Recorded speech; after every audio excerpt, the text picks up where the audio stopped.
जय हिंद, वंदे मातरम। प्यारे साथियों, सभी साथियों का स्वागत करता हूं आज क्लास में। और प्रिय साथियों, आज हम करने वाले हैं आदिकाल का हिंदी साहित्य के आदिकाल का संपूर्ण टेस्ट।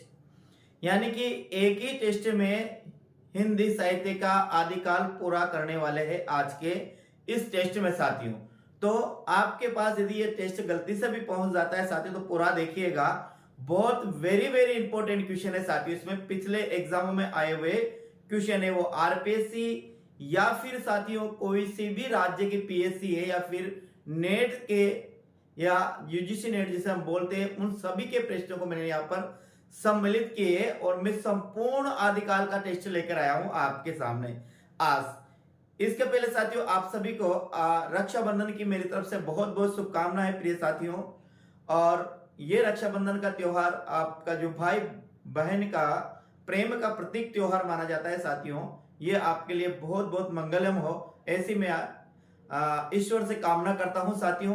तो शुरू करते हैं आज के टेस्ट को साथियों। बिल्कुल ये टेस्ट है साथियों, मैंने RPSC first grade RPSC second grade को देखकर ये टेस्ट बनाया है। और आने वाले जितने भी एग्जाम है, सभी एग्जामों के लिए ये जो प्रश्न है वेरी वेरी इंपॉर्टेंट है साथियों। कॉलेज व्याख्याता, स्कूल व्याख्याता या फिर टीजीटी या पीजीटी साथियों, या फिर केंद्रीय या फिर साथियों केंद्रीय विद्यालय नवोदय विद्यालय से जितने भी एग्जाम होते हैं हिंदी के, सभी में साथियों ये जो क्वेश्चन है आपका लिए बहुत ही वेरी वेरी इंपॉर्टेंट है साथियों। तो शुरू करते हैं आज के टेस्ट को। और आज का टेस्ट देखिए साथियों, पहला प्रश्न है आज का टेस्ट का। देखिएगा क्या प्रश्न है कि 10वीं से 14वीं शताब्दी के सदी के या शताब्दी के साहित्य को किस विद्वान ने आदिकाल में रखा है। ये प्रश्न है केवीएस पीजीटी और आरपीएस सेकंड ग्रेड में ये प्रश्न आया हुआ है कि 10वीं सदी से लेकर 14वीं सदी तक का जो समय है उसको किस विद्वान ने आदिकाल का नाम दिया है साथियों। यानी आदिकाल में रखा है इस समय को, उसका हमें आंसर देना है साथियों। तो यहाँ पर आचार्य शुक्ल है, हजारी प्रसाद द्विवेदी है, मिश्र बंधु है और राहुल सांस्कृत्यायन है साथियों। तो यहाँ पर जो अपना सही आंसर होगा वो क्या होगा, यहाँ पर अपना सही आंसर होगा साथियों, वो होगा हजारी प्रसाद द्विवेदी ने 1000 ईस्वी से लेकर साथियों 1400 ईस्वी के मध्य का जो काल है इसे आदिकाल नाम दिया है। तो ये जो प्रश्न है केवीएस में आया है, पीजीटी में आया और आरपीएस सेकंड ग्रेड में भी ये प्रश्न आ चुका है साथियों। तो ध्यान रखिए, 10वीं शताब्दी से लेकर 14वीं शताब्दी या सदी के मध्य का जो काल है, इस काल को हजारी प्रसाद द्विवेदी ने साथियों क्या नाम दिया है, आदिकाल की समय सीमा तय की है साथियों। दूसरी बात एक और ध्यान रखिए, हजारी प्रसाद द्विवेदी ने जो दिया साथियों वो सन पे या ईस्वी को आधार मानकर इस आदिकाल की समय सीमा का निर्धारण किया है साथियों। तो यहाँ पर जो आंसर होगा क्या होगा, हजारी प्रसाद द्विवेदी अपना सही आंसर होगा साथियों। अगला प्रश्न की बात करते हैं, रासो काव्य की विशेषता नहीं है साथियों। आरपीएससी फर्स्ट ग्रेड में एग्जाम में ये प्रश्न आया हुआ है, साथ ही साथ केवीएस और पीजीटी में भी इस प्रश्न आया हुआ है साथियों। तो क्या आशदाताओं का अतिरंजित वर्णन, इतिहास और कल्पना का समावेश, कृष्ण लीला का वर्णन, युद्धों का सजीव व गत्यात्मक वर्णन साथियों। इसमें से उस कथन को अपने देखना है जो साथियों रासो काव्य की विशेषता नहीं दर्शाता या रासो काव्य की विशेषता नहीं रखता है, उस प्रश्न उसका यहाँ पर अपन को चयन करना है। तो रासो साहित्य में क्या नहीं मिलता या फिर क्या क्या मिलता है, तो यहाँ आश्रदाताओं का अतिरंजित वर्णन साथियों ये बिल्कुल रासो काव्य की विशेषता है। इतिहास और कल्पना का समावेश है, यहाँ जो रासो काव्य में इतिहास का भी और जो स्वयं कवि जिनके द्वारा रासो लिखे गए साथियों उसमें इन्होंने कल्पना का भी समावेश किया है, दोनों मिलते हैं।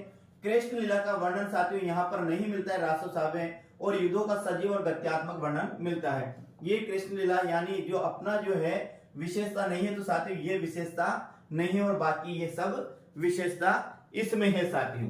तो यहाँ पर अपना जो आंसर होगा क्या होगा, आंसर होगा कृष्ण लीला का वर्णन नहीं है किसमें, रासो काव्य में। बाकी ये तीनों है, आश्रदाता राजा सामंतों का अतिरंजित वर्णन किया है, इतिहास और कल्पना का समावेश भी है रासो साहित्य में, और युद्धों का सजीव और गत्यात्मक वर्णन भी है, क्योंकि जो स्वयं कवि थे साथियों वो भी राजा के साथ साथ युद्ध करने जाते थे, तो उन्होंने युद्ध का सजीव वर्णन किया है, यानी आंखों देखा हाल का वर्णन किया है।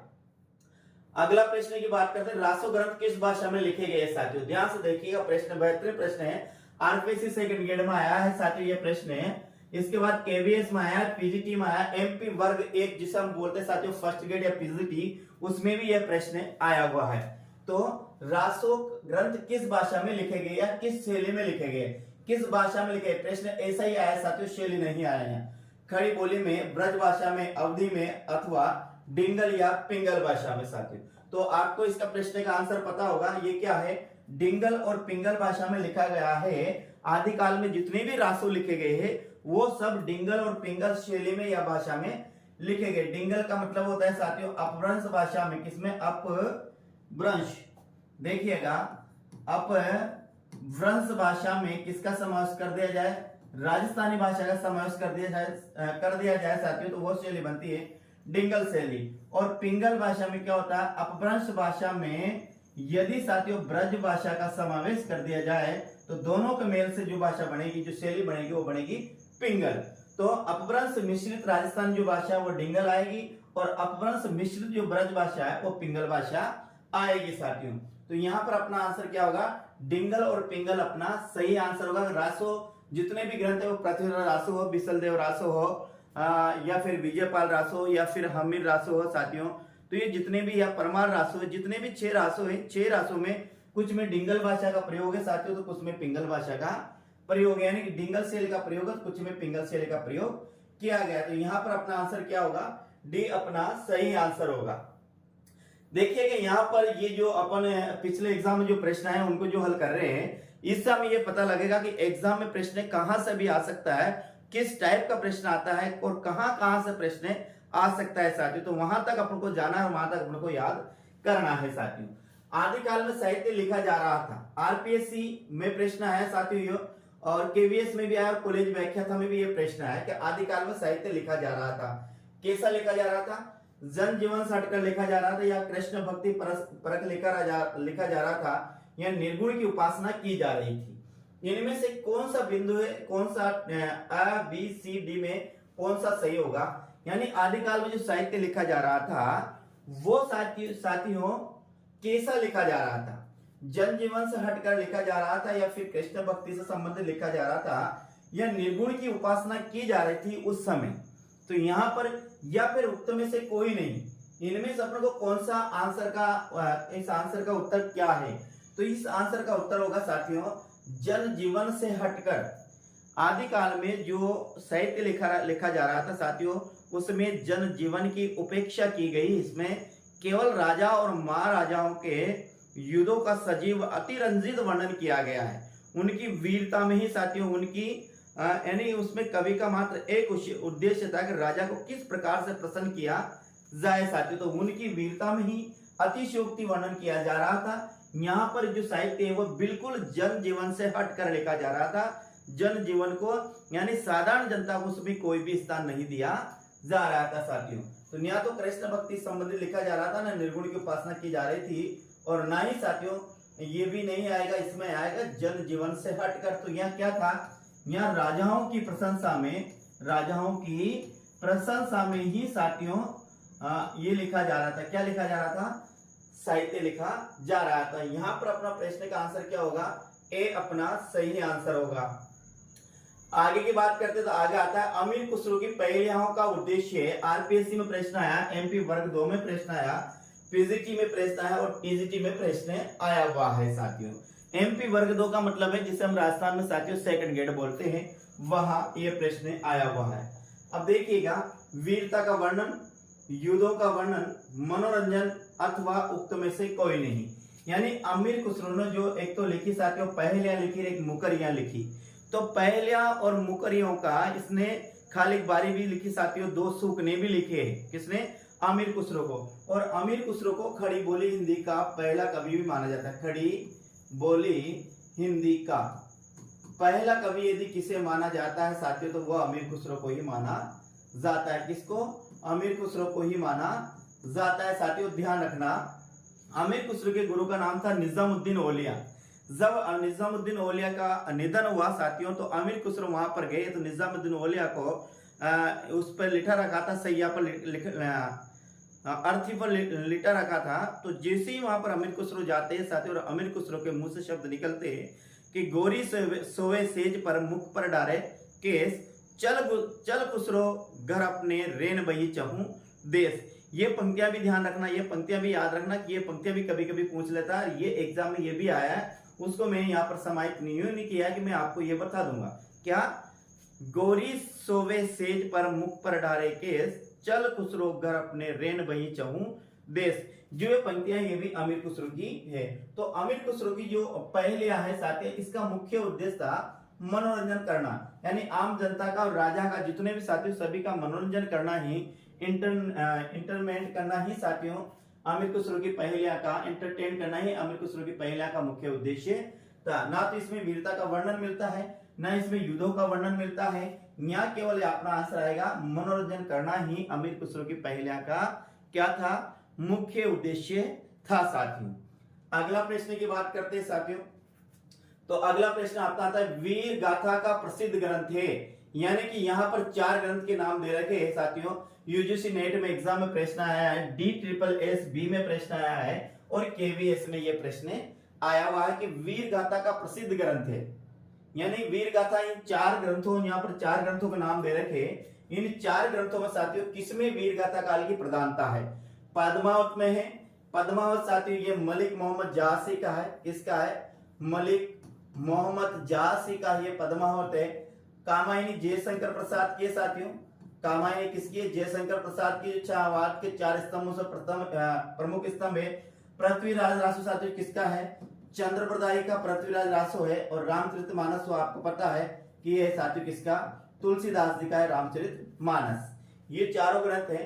पद्मावत जासी ने लिखा है। किसने लिखा? ये जासी ने लिखा है साथियों पद्मावत। कामायनी किसके द्वारा लिखी है? कामायनी लिखी जयशंकर प्रसाद द्वारा। किसके द्वारा लिखी? जयशंकर प्रसाद। और पृथ्वीराज रासो किसके द्वारा लिखा है? चंद्रप्रदायी द्वारा लिखा है, जिसे चंद्रप्रदायी पृथ्वीराज रासो को पूर्ण नहीं कर पाए थे, जिसे पूर्ण किया उसके पुत्र जल्लड़ ने। किसने? जल्लड़ ने इसको पूर्ण किया। और रामचरितमानस लिखा साथियों तुलसीदास ने। लेकिन इस प्रश्न का आंसर क्या होगा? यहाँ पर आंसर की हम बात करते हैं, तो यहाँ पर अपना आंसर होगा साथियों पृथ्वीराज रासो में वीर गाथा की प्रधानता है। बाकी इसमें किसी में भी साथियों वीर गाथा की प्रधानता नहीं है। तो यहाँ पर अपना आंसर होगा क्या होगा? पृथ्वीराज रासो अपना सही आंसर होगा। अगला प्रश्न की बात करते हैं, तो अगला प्रश्न आता है साथियों अपना 7वां और पूछता है निम्न में से आदिकाल को नहीं कहा जा सकता है। यूपी पीजीटी में प्रश्न आया, यूजीसी नेट में प्रश्न आया और आरपीएससी द्वारा भी ये प्रश्न पूछा गया। एक ही प्रश्न देखो इतनी बार पूछा है साथियों, तो देखिए आंसर क्या होगा? निम्न में से आदिकाल को नहीं कहा जाता है। क्या नहीं कहा जाता है? वीरगाथा काल, वीर काल या चारण काल अथवा गद्य काल। इसमें से कौन सा है साथियों जो वीरगाथा काल है आदिकाल के लिए नाम का प्रयोग नहीं किया है? तो यहाँ पर पहली बात अपना आंसर देख लेते हैं। आंसर क्या होगा? अपना जो आंसर होगा वो क्या होगा साथियों? गद्य काल। ये गद्य काल कहा जाता है साथियों आधुनिक काल। किसे? आधुनिक काल को गद्य काल भी कहा जाता है, आधुनिक काल को वर्तमान काल भी कहा जाता है साथियों। आधुनिक काल को वर्तमान काल भी कहा जाता है। तो ध्यान रखना यहाँ पर जो अपना आंसर होगा वो क्या होगा? गद्य काल सही होगा। वीरगाथा काल आचार्य शुक्ल ने, किसने? आचार्य शुक्ल ने आदिकाल के साथियों वीरगाथा काल नाम शब्द का प्रयोग किया। वीर काल साथियों इसे कहा विश्वनाथ प्रसाद ने इसे वीरगाथा काल कहा। चारण काल कहा साथियों जॉर्ज ग्रियर्सन ने इसे चारण काल कहा। तो ये तीनों है साथियों कौन कौन से? वीरगाथा काल, वीर काल और चारण काल। ये तीनों ही नाम आदिकाल के लिए है। ये गद्य काल है जो आदिकाल के लिए नहीं है। तो अपना आंसर क्या होगा? गद्य काल अपना सही आंसर होगा। आगे हम बात करते हैं, अगला प्रश्न आता है अपना 8वां। निम्न में से कौन सा कवि आदिकाल का नहीं है? यूजीसी नेट में प्रश्न आया, ये सेट में प्रश्न आया, आरपीएससी में प्रश्न आया, पीजीटी में प्रश्न आया और टीजीटी में प्रश्न आया है साथियों। कौन सा प्रश्न आया है कि पूछ रहा है कि इनमें से कौन सा कवि आदिकाल का नहीं है? चंद्रप्रदायी, जगनिक, नाभादास तथा दलपति विजय साथियों, इनमें से कौन सा नहीं है? देखिए हम चंद्रप्रदायी की बात करते हैं साथियों, तो इनके द्वारा क्या लिखा गया? पृथ्वीराज रासो इनके द्वारा लिखा गया है। पृथ्वीराज रासो पढ़ते हैं हम आदिकाल में, तो ये भी नहीं होगा। जगनिक ने क्या लिखा साथियों? परमार रासो लिखा। और परमार रासो किस में आता है? ये आदिकाल में आता है। किस में आता है? नावा। दलपति विजय साथियों जिसे हम दौलत विजय कहते हैं, दलपति या दौलत विजय कहते हैं साथियों, जिन्होंने कौन सा लिखा? दलपति या दौलत विजय लिखा। परमार रासु जगनिक ने लिखा, दलपति दुलस द्वितीय ने कौन सा लिखा साथियों अभी बताऊंगा मैं आपको। तो यहाँ पर अपन बात करते हैं, तो यहाँ पर अपना आएगा नाभादास, यानी कि नाभादास को आदिकाल के अंतर्गत नहीं रखा जाता है। नाभादास है वो आदिकाल के कवि नहीं है। नाभादास कहां से, ये नाभादास साथियों भक्ति काल कवि, किस काल के हैं ध्यान रखना, ये है जो भक्ति काल के कवि है, किसके, भक्ति काल के कवि है। और भक्ति काल में कहां पढ़ते हैं अपन, पढ़ते हैं साथियों राम काव्यधारा में, किसमें, राम काव्यधारा में नाभादास को पढ़ा जाता है। और कहा जाता है कि ये तुलसीदास के समकालीन थे, किसके साथ, तुलसीदास के क्या थे साथियों, समकालीन थे। तो यहां पर अपना आंसर क्या होगा, नाभादास। नाभादास को कहां पर पढ़ते हैं, नाभादास को पढ़ते हैं भक्ति काल में। भक्ति काल में भी कहां पर, राम भक्ति काव्य धारा में, राम भक्ति काव्य धारा में इनको पढ़ा जाता है। और एक और है, ये तुलसीदास के समकालीन थे, किसके, तुलसीदास के समकालीन थे, समकालीन। तो यहां पर जो आंसर होगा वो क्या होगा, नाभादास है वो आदिकाल के अंतर्गत नहीं आते हैं, नाभादास आते हैं वो भक्ति काल के अंतर्गत आते हैं। भक्ति काल में भी कहां पर आते हैं, राम काव्यधारा में आते हैं और तुलसीदास के समकालीन थे साथियों। तो यहाँ पर अपना आंसर क्या होगा, नाभादास अपना सही आंसर होगा। आगे हम बात करते हैं, आगे अगला प्रश्न अपना आता है, तो वो आता है 9वां प्रश्न। अपभ्रंश का प्रथम कवि है, कौन है साथियों अपभ्रंश का प्रथम कवि, हेमचंद्र है, स्वयंभू है, या फिर रामचंद्र या सोमप्रभ सूरि है साथियों। प्रश्न आया है यूपी पीजीटी और यूजीसी नेट में यह प्रश्न आया हुआ है। तो अपभ्रंश का प्रथम कवि किसे माना जाएगा, अपभ्रंश का प्रथम कवि हेमचंद्र को, स्वयंभू को, रामचंद्र को, या फिर सोमप्रभ को साथियों। तो यहाँ पर जो अपना आंसर होगा 9वां प्रश्न का वो क्या होगा साथियों, स्वयंभू अपना सही आंसर होगा। स्वयंभू को अपभ्रंश का प्रथम कवि माना जाता है साथियों, इस बात को आपको ध्यान रखना है। और ध्यान रखना ये जैन काव्य परंपरा के कवि, जैन काव्य परंपरा के कवि है, कौन, स्वयंभू। स्वयंभू को साथियों ध्यान रखना अपभ्रंश भाषा का वाल्मीकि भी कहा जाता है। अपभ्रंश भाषा क्या कहा जाता है, अपभ्रंश भाषा का इनको वाल्मीकि भी कहा जाता है, किसको, स्वयंभू को। तो पहला क्या कहा जाता है, अपभ्रंश भाषा का वाल्मीकि भी कहा जाता है, क्या कहा जाता है, वाल्मीकि कहा जाता है। अपभ्रंश भाषा का इनको वेद व्यास भी कहा जाता है साथियों, अपभ्रंश भाषा का वेद व्यास भी कहा जाता है। और स्वयंभू है, इनको हम कहां पढ़ते हैं, इनको पढ़ते हैं जैन काव्य परंपरा के अंतर्गत या अपभ्रंश भाषा के कवि। अपभ्रंश भाषा के जितने भी कवि है वो सब साथियों जैन काव्य परंपरा में आएंगे। जैन काव्य परंपरा के लगभग जितने भी कवि है वो सब अपभ्रंश भाषा में आएंगे साथियों। तो ध्यान रखना यहाँ पर अपभ्रंश भाषा का प्रथम कवि है वह स्वयंभू है। स्वयंभू को जैन काव्य परंपरा का प्रथम कवि है। इन्हें अपभ्रंश भाषा का वाल्मीकि भी कहा जाता है और अपभ्रंश भाषा के इनको वेद व्यास भी कहा जाता है साथियों। अगला प्रश्न की बात करते हैं, 10वां प्रश्न अपना आता है अपभ्रंश काव्य का प्रसिद्ध छंद है। अब ये प्रश्न है आरपीसी में भी आया और यूपी पीजीटी में भी यह प्रश्न आया कि अपभ्रंश भाषा का प्रसिद्ध छंद कौन सा है। कड़वक है, पद्दरी है, रास है अथवा ईहा है। यहां पर आंसर देना है, कौन सा आंसर सही होगा बताइएगा कि अपभ्रंश काव्य का प्रसिद्ध छंद कौन सा है, इसका हमें आंसर देना है। तो यहां बताइएगा कौन सा, कड़वक आएगा, पद्दरी आएगा, रास आएगा या फिर ईहा आएगा। तो यहां पर साथियों जो आंसर होगा वो अपना होगा पद्दरी, अपना सही आंसर होगा। ये पद्दरी साथियों एक मात्रिक छंद है, क्या है, मात्रिक छंद है और जिसके प्रत्येक चरण में साथियों 16-16 मात्रा होती है। कितनी होती है, 16-16 मात्रा होती है। तो हम लोग कह सकते हैं कि पद्दरी सममात्रिक छंद है जिसके प्रत्येक चरण में 16-16 मात्रा होती है। तो इस प्रकार के यदि एग्जाम में आपके प्रश्न आता है तो आप ध्यान रखना अपभ्रंश भाषा का प्रसिद्ध जो छंद है इन चारों में से यदि पूछता है तो आपको आंसर देना है पद्दरी, अपना सही आंसर होगा। अगला प्रश्न की बात करते हैं तो अगला प्रश्न आता है 11वां, राजमती से रूटकर बिसलदेव कहाँ गया था। ध्यान रखना प्रश्न बहुत बेहतरीन प्रश्न है, आरपीएससी में प्रश्न पूछा गया साथियों। ये आरपीएससी 2018 या 20 में ये प्रश्न पूछा गया है। इसके बाद केवीएस में प्रश्न पूछा गया है, यूजीसी नेट में प्रश्न पूछा गया और सेट में भी ये प्रश्न पूछा गया कि बिसलदेव रासो है, यानी कि राजमती से रूट कर बिसलदेव रासो कहाँ जाता है। देखिए कर्नाटक जाता है, उड़ीसा जाता है, तमिलनाडु जाता है अथवा आंध्र प्रदेश जाता है, कहां पर जाता है।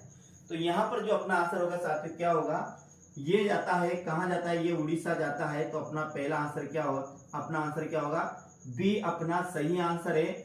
यानी कि जो बिसलदेव रासो किसके द्वारा लिखा गया है, पहली बात नरपति नाले द्वारा लिखा गया। किसके द्वारा लिखा गया, नरपति नाले द्वारा लिखा गया। बिसलदेव रासो क्या है, बिसलदेव रासो ध्यान रखना एक श्रृंगारिक काव्य है। क्या है, एक श्रृंगारिक काव्य है। और काव्य भी कैसा है साथियों, ये मुक्तक काव्य है। कितना मुक्तक काव्य है, इसमें 4 खंडे साथियों, कितने खंडे, 4 खंडे। ध्यान रखना नरपति जो बिसलदेव रासो लिखा गया वो नरपति नाले लिखा, ये श्रृंगारिक काव्य है, मुक्तक काव्य है और इसके ये 4 खंडे है साथियों। कितने खंडे, 4 खंडे। इस बात का आपको ध्यान रखना है साथियों। 2 खंडे यहां पर बात करते हैं साथियों। तो जो बिसलदेव जो राजमती को छोड़कर कहां चला जाता है, उड़ीसा चला जाता है। इस बात का हमें जहां पर वर्णन मिलता है वो इसके दूसरे खंड में मिलता है। किसमें, दूसरे खंड में मिलता है। दूसरे खंड में साथियों ये कहां चला जाता है, ये उड़ीसा चला जाता है। कहा जाता है कि उड़ीसा में ये 1 वर्ष तक रहा। कितने वर्ष तक रहा, 1 वर्ष तक रहा। ये बात को अपन को ध्यान रखना है।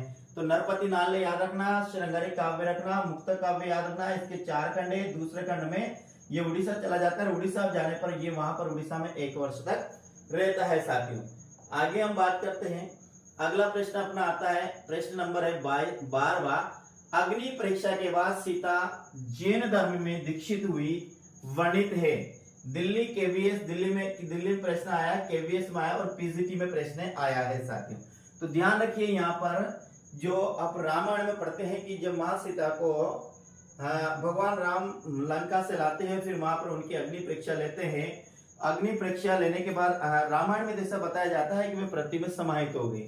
लेकिन साथियों ये जो जैन धर्म है, जैन धर्म में ऐसा बताया जाता है कि अग्नि परीक्षा के बाद सीता जैन धर्म में दीक्षित हुई। ये किसमें वर्णित है, महापुराण में है, परमात्मा प्रकाश में है, परमात्मा प्रकाश में है, या भविष्य काल में, या पयुमचर्य में है साथियों। तो इसका सही आंसर क्या होगा, सही आंसर का उत्तर देना है साथियों। तो यहाँ पर ध्यान रखिएगा, अग्नि परीक्षा के बाद सीता जैन धर्म में दीक्षित हुई, उसके में किसमें वर्णित, तो ये है साथियों पयुमचर्य में। और पयुमचर्य में ये स्वयंभू की रचना है साथियों। किसकी है, स्वयंभू की रचना है। स्वयंभू को अपभ्रंश भाषा का पहला कवि माना जाता है। स्वयंभू को अपभ्रंश भाषा का वाल्मीकि कहा जाता है। स्वयंभू को अपभ्रंश भाषा का वेदव्यास भी कहा जाता है। ये आपको ध्यान रखना है। तो यहाँ पर ये किसमें मिलेगा, ये स्वयंभू में ऐसा वर्णित किया गया है कि अग्नि परीक्षा के बाद माता सीता जैन धर्म में दीक्षित हुई थी। जो ये वर्णित है वो है साथियों किसमें, पयुमचर्य में वर्णित है साथियों। इसके बाद अगला प्रश्न अपना आता है, वो आता है 13वां प्रश्न। क्या पूछता है, 700 से 1400 मध्य के काल को ग्रियर्सन ने क्या कहा। देखिए 700 से 1400 के मध्य के काल को ग्रियर्सन ने कौन सा काल कहा, संधि काल कहा, आरंभिक काल कहा, चारण काल कहा, या अपभ्रंश काल कहा। ये आपको बताना है कि 700 से लेकर 1400 के मध्य तक का जो काल है, इस काल के लिए जॉर्ज ग्रियर्सन ने किस नाम का प्रयोग किया है। प्रश्न है आरपीएससी में आया साथियों, पीजीटी और टीजीटी में भी यह प्रश्न आ चुका है। तो यहाँ पर अपना जो आंसर होगा वो क्या होगा, चारण काल अपना सही आंसर होगा। 700 से लेकर 1400 ईस्वी के मध्य का जो काल है, इस काल को साथियों किसने, जॉर्ज ग्रियर्सन ने क्या नाम दिया, चारण काल नाम दिया साथियों। एक नाम और आता है, ध्यान रखना, संधि चारण काल। क्या, संधि चारण काल आता है। ये कहा साथियों रामकुमार वर्मा ने। किसने कहा, रामकुमार वर्मा ने कहा। और ये संधि चारण काल है, ये भी साथियों आरपीएससी द्वारा प्रश्न पूछ लिया गया है कि आदि काल के लिए संधि चारण काल नाम का प्रयोग किसने किया है। तो ये संधि चारण काल नाम का प्रयोग किया है किसने, रामकुमार वर्मा ने। और साथियों इस संधि चारण काल को या आदि काल के लिए जो चारण काल शब्द का प्रयोग किया, ये किया है जॉर्ज ग्रियर्सन ने। किसने किया है, ध्यान रखना, जॉर्ज ग्रियर्सन ने किया है साथियों। साथियों चैनल पर पहली बार तो चैनल को जरूर सब्सक्राइब करिएगा, साथ साथ बेल आइकन को जरूर प्रेस करें और बेल आइकन को प्रेस करें ताकि साथियों आपके पास जो हिंदी साहित्य का संपूर्ण कोर्स निःशुल्क पढ़ाया जा रहा है, जिसमें आपको साथियों कोर्स भी पढ़ाया जा रहा है और आपके साथ साथ टेस्ट भी लिए जा रहे हैं साथियों। तो उम्मीद करता हूं साथियों कि आप इसको अधिक से अधिक शेयर करेंगे, लाइक करेंगे और कमेंट के माध्यम से मुझे जरूर बताएंगे कि आपको क्लास कैसी लगी है प्रिय साथियों, और चैनल को जरूर सब्सक्राइब करेंगे। तो ये प्रश्न के बाद अपना अगला प्रश्न आता है, वो अगला प्रश्न आता है साथियों अपना 14 प्रश्न। अमीर खुसरो किस नाम से जाने जाते थे? टीजीटी में ये प्रश्न आया हुआ है, यानी अमीर खुसरो को इसमें किस नाम से जाना जाता है? तूती है हिंद से, या फिर तोता ए हिंद से, या सितारे ए हिंद से, या सरहिंद। इनमें से किस नाम से साथियों अमीर खुसरो को जाना जाता था?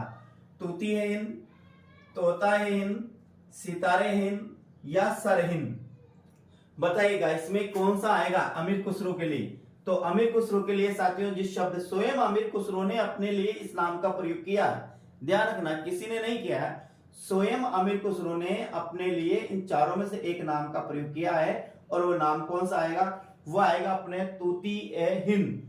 स्वयं अमीर खुसरो ने अपने को तूती है हिंद कहा है, तो अपना यहाँ पर आंसर होगा क्या होगा? ए अपना, यानी तूती है हिंद अपना क्या होगा? सही आंसर होगा प्यारे साथियों। आगे हम बात करते हैं अगला प्रश्न की। तो अगला प्रश्न अपना आता है, देखिएगा, किस कवि को अभिनव जयदेव के नाम से भी जाना जाता है? 15 प्रश्न, शानदार प्रश्न है। आया टीजीटी में प्रश्न आया और आरपीएससी सेकंड ग्रेड में भी यह प्रश्न आ चुका है। क्या है प्रश्न के एक बार पुनः देखिएगा, किस कवि को अभिनव जयदेव के नाम से जाना जाता है साथियों? विद्यापति, भवभूति, नरसिंह मेहता अथवा रविदास साथियों। रविदास मतलब रैदास को। तो यहाँ पर इस आंसर का उत्तर क्या होगा? सही बताइए साथियों। देखिए इस आंसर का सही उत्तर की बात करते हैं तो अभिनव जयदेव जो शब्द आता है, शब्द उपाधि है साथियों, ये विद्यापति के लिए प्रयुक्त की गई है, यानी विद्यापति को अभिनव जयदेव भी कहा जाता है। साथ ही साथ साथियों इनको ध्यान रखिए, इनके लिए और कौन कौन से नामों का प्रयोग किया गया है। इनके लिए साथियों एक और नाम आता है कवि शेखर। क्या आता है? ध्यान रखना, और भी नाम है इसके लिए, एक कवि शेखर भी विद्यापति को कहा जाता है। कवि शेखर, एक नव कवि शेखर भी विद्यापति को कहा जाता है। क्या? नव कवि शेखर भी विद्यापति को कहा जाता है।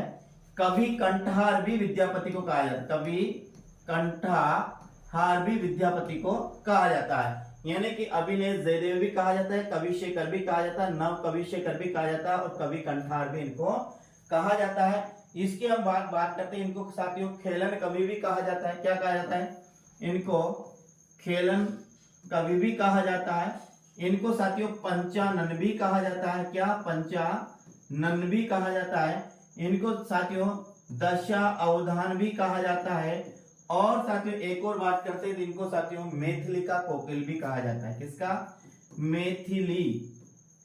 मैथिली भाषा का, यानी मैथिली कोकिल भी इनको कहा जाता है। ध्यान रखना कौन कौन से नाम है, यानी कि देखिएगा विद्यापति को अभिनव जयदेव तो कहा ही जाता, इसके साथ इनको कवि शेखर भी कहा जाता है, इनको नव कवि शेखर भी कहा जाता है, इनको कवि कंठहार भी कहा जाता है, इनको खेलन कवि भी कहा जाता है, इनको पंचानन भी कहा जाता है, इनको दशा अवधान भी कहा जाता है और इसे मैथिली का कोकिल भी कहा जाता है साथियों।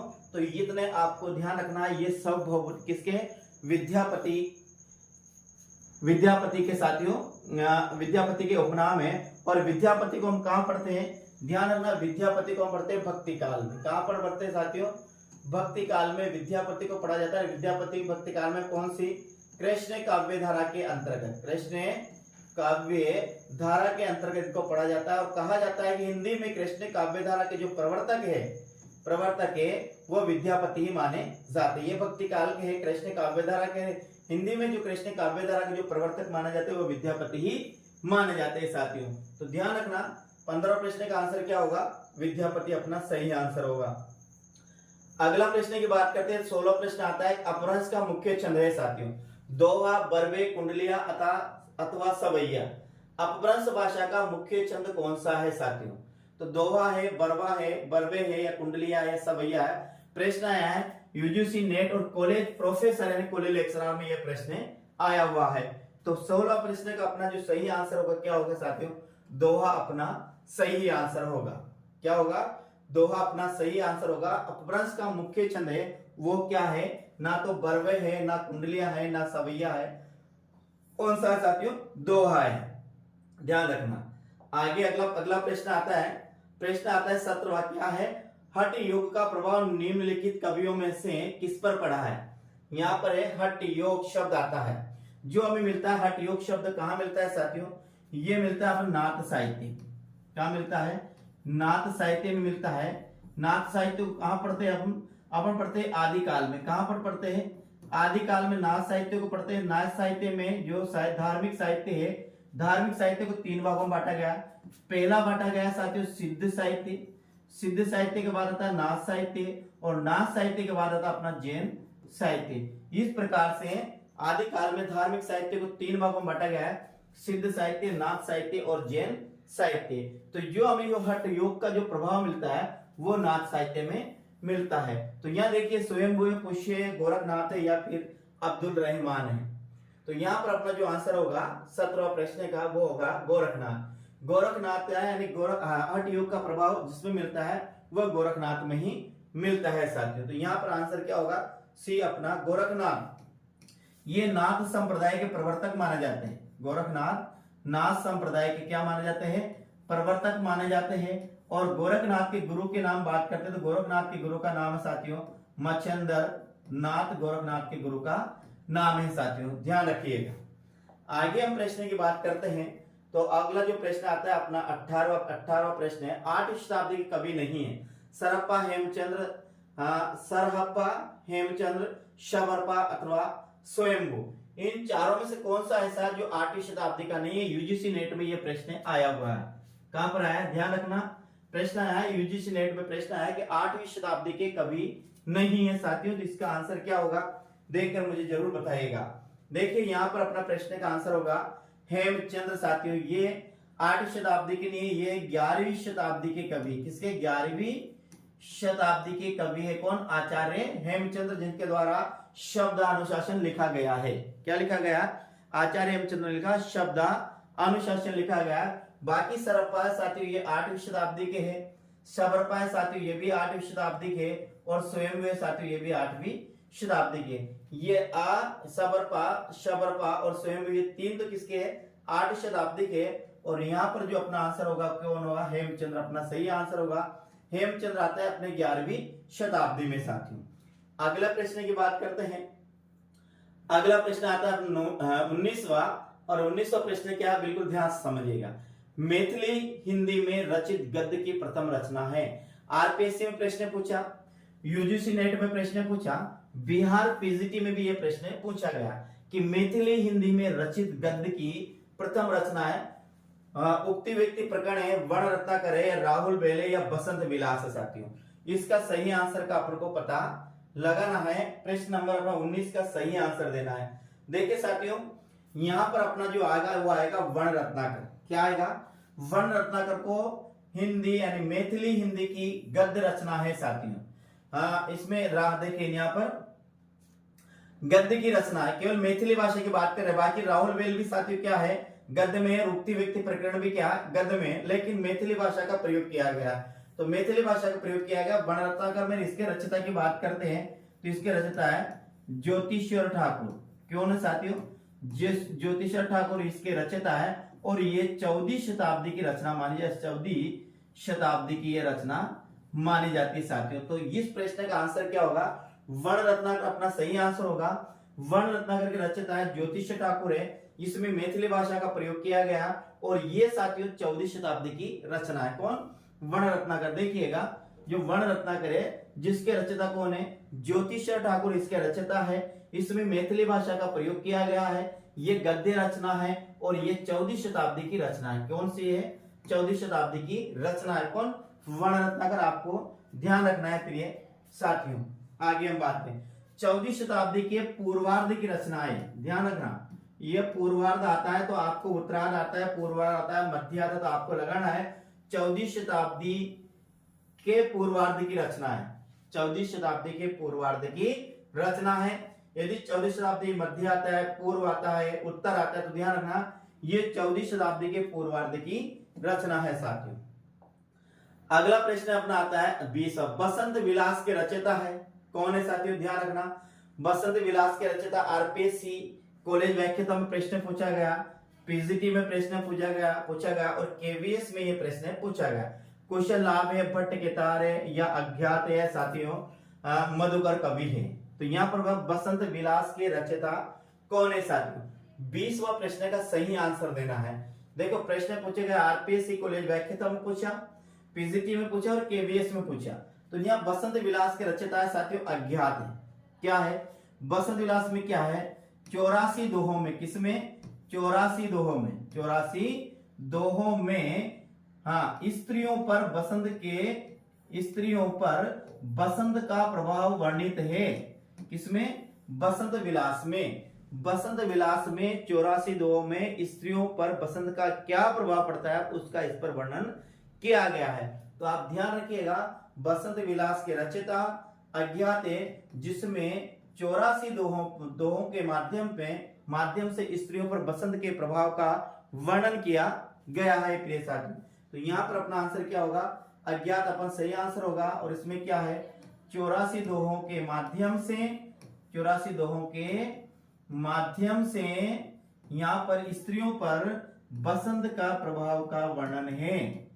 84 दोहों के माध्यम से यानी 84 दोहों से स्त्रियों पर बसंत का प्रभाव का वर्णन किया गया। इसमें बसंत विलास में बसंत का मतलब समझना, बसंत ऋतु का वर्णन है इसमें, और बसंत ऋतु का वर्णन स्त्रियों पर क्या पड़ता है उसका यहाँ पर 84 दोहों के माध्यम से इसमें वर्णन किया गया है। अगला जो प्रश्न आता है ध्यान दीजिए साथियों, अगला प्रश्न अपना 20वां प्रश्न है, बहुत बेहतरीन प्रश्न है। निम्न में से किस रासों में हिंडोल शहर व अंग्रेजों का वर्णन है? D, triple S, B, UGC NET, PGT और टीजीटी में प्रश्न आया है। देखिए एक प्रश्न बहुत शानदार प्रश्न है। निम्न में से किस रासों में हिंडोल शहर, करौली के हिंडोल शहर और अंग्रेजों का वर्णन मिलता है? इसलिए साथियों इसे आदिकाल की रचना भी नहीं माना जाता है, क्योंकि इसमें अंग्रेजों का वर्णन मिलता है। इसका मतलब है अंग्रेज तो 16वीं शताब्दी में भारत में आए, तो फिर इसको साथियों आदिकाल की रचना नहीं माना जाता है। तो वैसे बताइए जिसमें एक तो हिंडोल शहर का वर्णन मिलता है, एक अंग्रेजों का वर्णन मिलता है, कौन से रासों में मिलता है उसका मैं आंसर देता है। विजयपाल रासों में या फिर परमवीर रासों में या फिर बिसलदेव रासों में या फिर पृथ्वीराज रासों में? किस रासों में साथियों हिंडोल शहर और अंग्रेजों का वर्णन मिलता है? प्रश्न आया D, triple S, UGC net और पीजीटी और टीजीटी में यह प्रश्न आया हुआ है। तो यहाँ पर अपन आंसर की बात करते हैं, इसका आंसर क्या होगा साथियों? ध्यान रखना ये आएगा विजयपाल रासो। और ये लिखा है साथियों विजयपाल रासो किसके द्वारा? नल्लेह सिंह द्वारा ये विजयपाल रासो लिखा है, जिसमें करौली के राजा विजयपाल का वर्णन है। लेकिन इसमें साथ ही साथ हिंडोल शहर और अंग्रेजों का वर्णन भी मिलता है। किसमें? विजयपाल रासो में। और विजयपाल रासो के रचयिता की बात करते हैं तो विजयपाल रासो के रचयिता है साथियों नल्लेह सिंह। ध्यान रखना कौन है? नल्लेह सिंह है, जिसमें करौली के राजा विजयपाल का वर्णन है और इसमें हिंडोल शहर एवं अंग्रेजों का वर्णन मिलता है साथियों। आगे हम बात करते हैं अगला प्रश्न की। अगला प्रश्न आता है बिसलदेव रासो की नायिका है साथियों। आरपीएससी शायद ये 2020 में प्रश्न पूछा गया है कि बिसलदेव रासो की नायिका कौन है? मधुमती है, नागमती है, राजमती है, राजवती है? सही आंसर दें। सही आंसर का आपको यहाँ पर जवाब देना है साथियों। इनमें से कौन सा आएगा? इनमें से कौन सा आएगा? तो ध्यान दीजिए साथियों, अपना जो सही आंसर होगा क्या होगा? मधुमती है, नागमती है, राजमती है अथवा राजवती है साथियों। तो यहाँ बात कर रहे हैं हम किसकी? बिसलदेव रासो की नायिका। तो बिसलदेव रासो की नायिका है वो साथियों कौन है? राजमती है। ध्यान रखना अपना आंसर क्या होगा? सी अपना सही आंसर होगा। क्या होगा? सी अपना सही आंसर होगा। बिसलदेव रासो जो नरपति नाले द्वारा लिखा है, जिसे सांबर नरेश बिसलदेव, जिसे हम इतिहास में विग्रहराज चतुर्थ के नाम से भी पढ़ते हैं, तो उसका और राजमती का यहाँ पर क्या वर्णन है साथियों? विवाह, वियोग और पुनर्मिलन वर्णित है दोनों का। क्या है? बीसल देव रासो एक श्रृंगारिक काव्य जिसमें क्या है? बीसल देव और राजमती क्या है? एक तो विवाह का वर्णन है, विवाह, विवाह, और एक है विच्छेद, विवाह विच्छेद, और एक है पुनर्मिलन, पुनर्मिलन साथियों। इसका वर्णन है किसमें? बीसल देव रासो में। राजमती और बीसल देव का विवाह विच्छेद और पुनर्मिलन का वर्णन है बीसल देव रासो में। बीसल देव रासो की जो नायिका है वो कौन है? राजमती बीसल देव रासो की नायिका है साथियों। आगे हम बात करते हैं।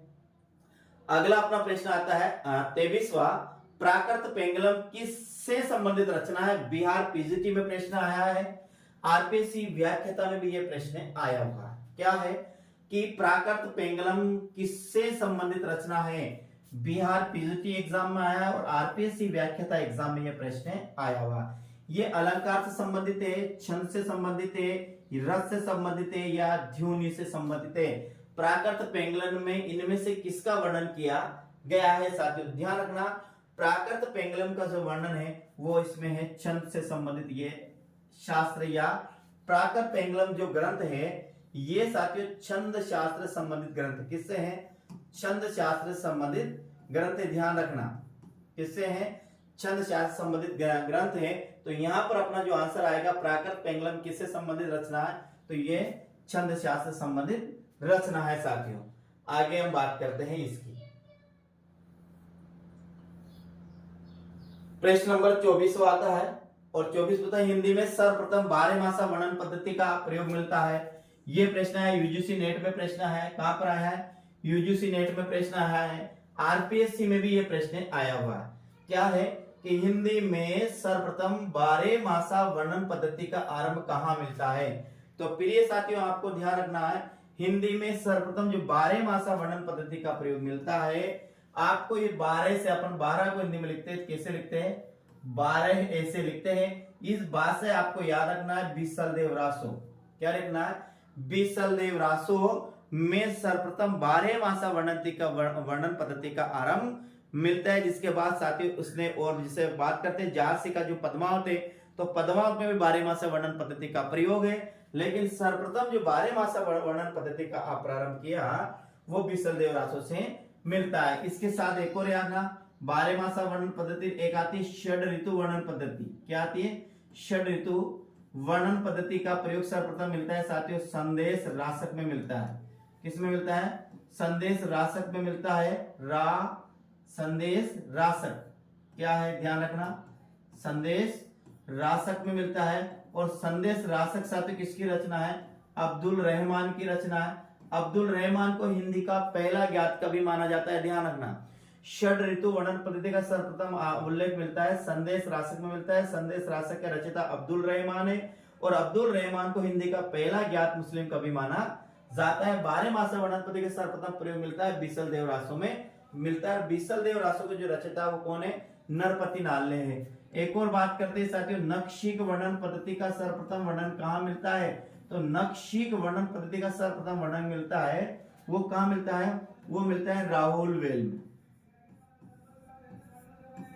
राहुल वेल में सर्वप्रथम हिंदी में नखशिक वर्णन पद्धति का प्रयोग मिलता है। और राहुल वेल के रचयिता की बात करते हैं साथियों, तो राहुल वेल आती है, रचयिता है रोड़ा कवि। और राहुल वेल को कहां पढ़ते हैं? राहुल वेल को पढ़ते हैं आदिकाल के गद्य काव्य के अंतर्गत। कहां पढ़ते हैं? गद्य काव्य के अंतर्गत 3 कृतियां आती है।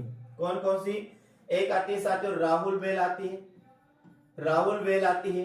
दूसरी आती है साथियों वर्ण रत्नाकर आती है, वर्ण रत्नाकर आती है। और एक आती है साथियों उक्ति व्यक्ति प्रकरण। क्या है? उक्ति व्यक्ति प्रकरण। ये जो 3 रचना है, ये 3 रचना आती है आदिकाल के गद्य साहित्य के अंतर्गत आती है साथियों। तो यहां पर अपना जो आंसर होगा क्या होगा? बीसल देव रासो अपना सही आंसर होगा साथियों। अगला प्रश्न की बात करते हैं तो अगला प्रश्न अपना पास आता है 25वां। किस रासो का नाम आलाखंड भी मिलता है साथियों? केवीएस में प्रश्न आया है, आरपीएससी में प्रश्न आया है, पीजीटी में प्रश्न आया और टीजीटी में प्रश्न आया है कि किस रासो का नाम आलाखंड भी मिलता है? खुमान रासो, परमार रासो या फिर साथियों विजयपाल रासो या पृथ्वीराज रासो। किस रासो का नाम एक आलाखंड भी है? तो ध्यान रखना परमार रासों का नाम, इसको आलाखंड भी इसका नाम मिलता है साथियों। आलाखंड क्या है? आलाखंड। ध्यान रखना, तो आलाखंड क्या, यानी परमार रासो जिसके रचयिता का नाम है जगनिक साथियों। क्या है? जगनिक। क्या है? जगनिक है। इस जगनिक के जो परमार रासो के रचयिता जगनिक है, तो परमार रासो को आलाखंड के नाम से भी जाना जाता है, और आलाखंड को परमार रासो भी कहा जाता है और परमार रासो को आलाखंड भी कहा जाता है। तो यहां पर आंसर क्या होगा? बी अपना सही आंसर होगा प्यारे साथियों। आगे हम बात करते हैं, प्रश्न नंबर 26वां है, किस साहित्य को चारण साहित्य भी कहा जाता है? एमपी वर्ग 1 में प्रश्न आया, यानी कि एमपी में स्कूल व्याख्याता में यह प्रश्न आया, और आरपीएससी सेकंड ईयर में वरिष्ठ अध्यापक में यह प्रश्न आया है कि किस साहित्य को चारण साहित्य भी कहा जाता है? सिद्ध साहित्य को, नाथ साहित्य को, जैन साहित्य को, अथवा रासो साहित्य को? तो यहां पर अपना जो आंसर होगा क्या होगा? अपना आंसर होगा रासो साहित्य को चारण साहित्य भी कहा जाता है। और चारण साहित्य नाम प्रयोग किया जॉर्ज ग्रियर्सन ने। किसने किया? जॉर्ज ग्रियर्सन ने आदिकाल के लिए चारण काल शब्द का प्रयोग किया है साथियों। चारण साहित्य शब्द का प्रयोग, चारण काल शब्द का प्रयोग किया आदिकाल के लिए, लेकिन चारण साहित्य यानी रासो साहित्य को ही चारण साहित्य, क्योंकि ये अधिकतर लिखा है वो चारणों द्वारा लिखा गया, इसलिए रासो साहित्य को चारण साहित्य भी कहा जाता है। आगे हम बात करते हैं, प्रश्न अपना आता है 27वां, राहुल बेल के रचयिता है साथियों। आरपीएससी सेकंड ग्रेड में एग्जाम में प्रश्न आया है, यूजीसी नेट जेआरएफ में यह प्रश्न आया हुआ है कि राहुल बेल के रचयिता कौन है। तो साथियों ध्यान दीजिए, राहुल बेल के रचयिता कौन है? राम सिंह है, राम कुमार है, रोड़ा कवि है, अथवा राहुल कुमार है। राम सिंह है, राम कुमार है, रोड़ा कवि अथवा राहुल कुमार है। तो ध्यान रखिए, राहुल बेल के रचयिता है वो कौन है? रोड़ा कवि। राहुल बेल के रचयिता कौन है? रोड़ा कवि है। ध्यान रखना, रोड़ा कवि है। राहुल बेल एक क्या है साथियों? ये राहुल बेल एक शिलांकित करती है। क्या है? शिलांकित करती है। और ये एक क्या है? चंपू काव्य है। चंपू काव्य है। इसमें हिंदी की 7 बोलियों की प्रधानता है, 7 बोलियों मिलती है, जिसमें राजस्थानी भाषा की क्या है? प्रधानता है। तो ध्यान रखना, राहुल बेल के रचयिता रोड़ा कवि है, ये एक शिलांकित करती है, एक चंपू काव्य। चंपू काव्य का अर्थ है गद्य और पद्य मिश्रित जो रचना होती है साथियों, उसे ही क्या कहा जाता है? चंपू काव्य कहा जाता है। इसमें हिंदी की 7 बोलियों का वर्णन मिलता है, जिसमें प्रधानता किसकी है? राजस्थान भाषा की प्रधानता है। अगला प्रश्न अपना आता है 28वां प्रश्न, वर्ण रत्नाकर की भाषा है। टीजीटी और केवीएस में प्रश्न है, पाली, प्राकृत, अपभ्रंश अथवा मैथिली भाषा। इसके पहले भी ये प्रश्न अपन ने देखा है कि वर्ण रत्नाकर की भाषा की बात करते हैं साथियों, तो वर्ण रत्नाकर की भाषा अपने आती है मैथिली भाषा। कौन से आती है? मैथिली भाषा आती है। और वर्ण रत्नाकर रचयिता है वो कौन है? ज्योतिषर ठाकुर साथी। ज्योतिषर ठाकुर इसके रचयिता है। और इसके साथियों इसके संकलन करता है, अनुवाद करता है साथियों, तो वह सुनीतिनाथ चटर्जी। सुनीतिनाथ चटर्जी साथियों। तो ध्यान रखना, वर्ण रत्नाकर की भाषा वो मैथिली भाषा है। कौन सी है साथियों? मैथिली भाषा। वर्ण रत्नाकर की भाषा कौन सी है? मैथिली है। जिसके रचयिता कौन है? ज्योतिषर ठाकुर जिसके रचयिता है साथियों। अगला प्रश्न की बात करते हैं, प्रश्न अपना आता है 29वां प्रश्न, हिंदी में षड ऋतु वर्णन पद्धति का आरंभ मिलता है। आरपीएससी सेकंड ग्रेड में प्रश्न आया, यूपी टीजीटी में भी यह प्रश्न आया हुआ है कि हिंदी में षड ऋतु वर्णन पद्धति का सर्वप्रथम आरंभ होता है। पयुम चर्यम से होता है, भविष्यत काल से होता है, पाउड़ दोहा से होता है, अथवा संदेश रासक से होता है साथियों। तो ये अपना आंसर होगा, क्या होगा? संदेश रासक से हिंदी में षड ऋतु। से याद रखना, से याद रखना। संदेश में षड में भी से आ रहा और संदेश में भी क्या आ रहा? से। तो आपको से याद रखना है। अपना आंसर क्या होगा? संदेश रासक। ये लिखा अब्दुल रहमान ने। ध्यान रखना, किसने लिखा? अब्दुल रहमान ने संदेश रासक लिखा। और अब्दुल रहमान को हिंदी का पहला ज्ञात मुसलमान कवि माना जाता है, ये भी आपको ध्यान रखना है। तो 29वां अपना आंसर क्या होगा? संदेश रासक अपना सही आंसर होगा। अगला प्रश्न आता है 30वां, अपभ्रंश में दोहा काव्य का आरंभ माना जाता है। अपभ्रंश में दोहा काव्य का आरंभ कौन सी कृतियों से माना जाता है? यूजीसी नेट जेआरएफ में प्रश्न आया हो और असिस्टेंट प्रोफेसर कॉलेज व्याख्याता में भी यह प्रश्न आया हुआ है। महापुराण से पुराण सागर से, महापुराण से, योगसार और परमात्मा प्रकाश से अथवा बसंत विलास से साथियों। तो अपभ्रंश में दोहा काव्य का आरंभ किन कृतियों से माना जाता है? तो यह आंसर होगा अपना सी, यानी योगसार और परमात्मा प्रकाश से साथियों अपभ्रंश में दोहा काव्य का आरंभ होता है। और ये कर्ता लिखिए साथियों किसने? जोइंदा या फिर योगिंदु ने ये रचना, यानी योगसार और परमात्मा प्रकाश दोनों रचना है जिसके रचयिता है जोइंदा भी मिलता है, योगिंदु भी मिलता है साथियों, इसके नाम दोनों ही मिलते हैं। तो ध्यान रखना योगसार और परमात्मा प्रकाश किसकी रचना है? जोइंदा की है, योगिंदु की है। और इन दोनों कृतियों से ही अपभ्रंश में दोहा काव्य का आरंभ होता है। ध्यान रखना अपभ्रंश में दोहा काव्य का आरंभ है जिन कृतियों से होता है वो है एक योगसार है और एक परमात्मा प्रकाश, और जिसके रचयिता कौन है? जोइंदा या योगिंदु इनके रचयिता है। अगला प्रश्न आता है 31 और निम्न में से 84 सिद्धों में नहीं है। यूपी टीजीटी में प्रश्न आया, केवीएस में प्रश्न आया, यूजीसी नेट जेआरएफ में यह प्रश्न आया हुआ है कि निम्न में से 84 सिद्धों में शामिल नातों की संख्या 9, तो सिद्धों की संख्या कितनी है? 84 है। और हाँ, तो यहाँ पर विरूपा है, कणप्पा है, शारंगर है अथवा साथियों कुकिलपा है। इसका सही आंसर क्या होगा? सही आंसर का आपको उत्तर देना है। इस प्रश्न का सही आंसर देना है कि 84 सिद्धों में शामिल नहीं है। तो विरूपा तो है, कणप्पा भी है और कुकिलपा भी है। तो आंसर क्या होगा? शारंगर अपना सही आंसर होगा। शारंगर कौन है? ये हम्मीर रासो के रचयिता है। हम्मीर रासो के रचयिता है साथियों कौन?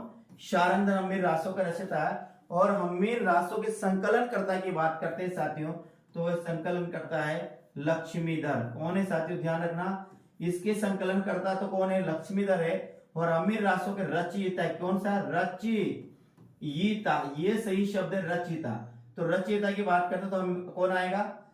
शारंगर आएगा। हम्मीर रासो का रचयिता कौन? शारंगर है। और हम्मीर रासो के संकलनकर्ता की बात करते हैं साथियों तो कौन आएगा? लक्ष्मीधर आएगा। ध्यान रखना हम्मीर रासो का रचयिता तो शारंगर है और इसके जो संकलनकर्ता है वो कौन है? लक्ष्मीधर है। कौन है? ध्यान साथियों ध्यान रखना लक्ष्मीधर है।